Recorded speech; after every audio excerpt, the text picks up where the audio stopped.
গোসাবার দিকে নজর রাখছি আমরা। গোসাবায় বালি পাচারে বিরাট পর্দাফাঁস।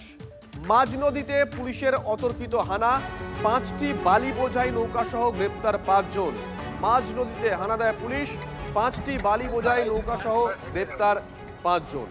দেবব্রত আমাদের সঙ্গে রয়েছেন, আমাদের সহকর্মী টেলিফোনে। দেবব্রত, এই বালি কোথা থেকে তোলা হয়েছিল, কোথায় নিয়ে যাওয়া হচ্ছিল, যাদেরকে পুলিশ গ্রেপ্তার করেছে তারা কোথাকার বাসিন্দা, গ্রেপ্তারটাই বা কিভাবে করা হলো?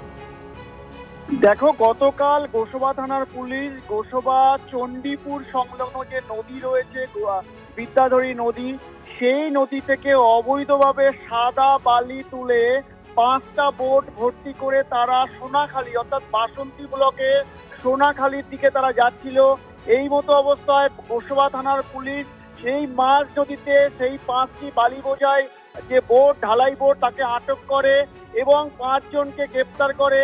এবং এই ঘটনায় আর কারা কারা যুক্ত আছে তার তদন্ত শুরু করেছে। এবং এই যাদেরকে আটক করা হয়েছে, প্রথমে তারা আটক করে, তারপর তারা বৈধ কাগজপত্র দেখাতে না পারে তাদেরকে গ্রেপ্তার করা হয়।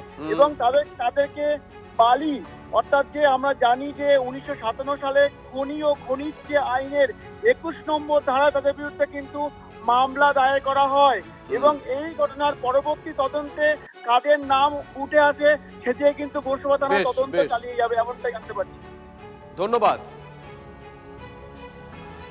আমাদের সরকারের জিরো টলারেন্স যে নীতি, তার উপরে ভিত্তি করে পুলিশদের যেভাবে হাত খুলে দেওয়া হয়েছে, তাদের প্রশাসনকে স্বাধীনতা দেওয়া হয়েছে, তার জন্য সাদাবালি পাচার চক্রের পাণ্ডাদের গ্রেপ্তার করেছে গোসাবা থানার পুলিশ। এই পশ্চিমবঙ্গে দুর্নীতি আর চলবে না। গোটা পশ্চিমবঙ্গ জুড়ে যারা দুর্নীতির জালে নিজেদেরকে জড়িয়ে রেখেছিল তাদের দিন শেষ। স্বচ্ছ প্রশাসন চলবে, মানুষের জন্য প্রশাসন চলবে।